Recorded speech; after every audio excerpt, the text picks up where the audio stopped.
खतियान आधारित स्थानीय नीति 1932 की मांग तेज होने से राजनीतिक माहौल गर्म हो गया है। मूलतः बाहर से आकर झारखंड में रचे बसे और खासकर बिहारी भाइयों के मन को बेवजह सशंकित और भ्रमित करने का प्रयास राजनीतिक दृष्टिकोण से जारी है। उन साथियों से यही कहना चाहूंगा कि आप लोग की भी बहकावे में आकर आपसी संबंध और भाईचारा बिल्कुल भी खराब न करें, न ही कि प्रति कोई द्वेष की भावना रखें। यह लड़ाई किसी भी पंथ, धर्म, जाति, समाज या बाहरी भीतरी का नहीं, बल्कि यह मांग सिर्फ और सिर्फ झारखंड सरकार से है, और वो भी झारखंडियों के वाजिब हक और अधिकार के लिए, जिन सपनों के लिए झारखंड अलग राज्य का गठन हुआ था।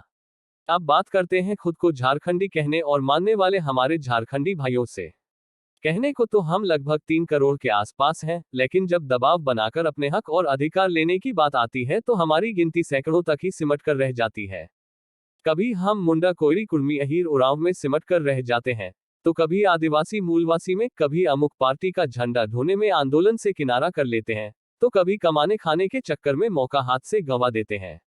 हमारे राज्य में हर दूसरे व्यक्ति का आंदोलन पहले व्यक्ति को सिर्फ नाम कमाने का प्रोपेगेंडा या राजनीति ही लगता है।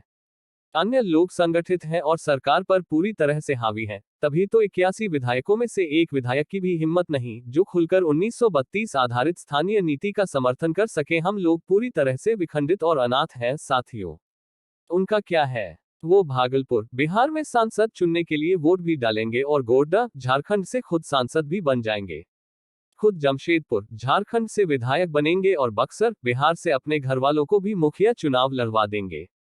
बाबूलाल अमरांडी जी ने झारखंड के प्रथम कार्यकाल में डोमिसाइल नीति को मंजूरी दी, छिटपुट हिंसा हुई और हाईकोर्ट ने डोमिसाइल आदेश निरस्त कर दिया। भाजपा से अपमानित होने के बाद मरांडी जी ने अलग पार्टी बनाई। हम लोगों ने उनको क्या दिया?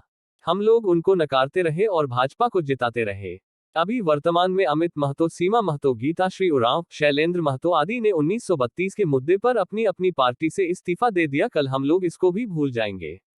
अभी इस आंदोलन में वर्तमान स्थिति की बात करें तो तीर्थनाथ, आकाश, जयराम महतो, दयामे बानुआर आदि साथियों ने नए सिरे से आंदोलन की पृष्ठभूमि तैयार की और इस हठी सरकार की जड़ें हिला दी। लेकिन हम लोग तरह तरह से इनके योगदानों और इस आंदोलन को परिभाषित करने एवं इनकी आलोचना में लगे हुए हैं।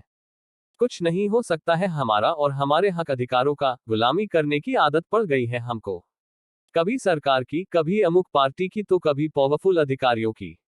याद रखिए, हमारी यही नपुंसकता हमारी आने वाली पीढ़ियों का भविष्य बर्बाद कर देगी।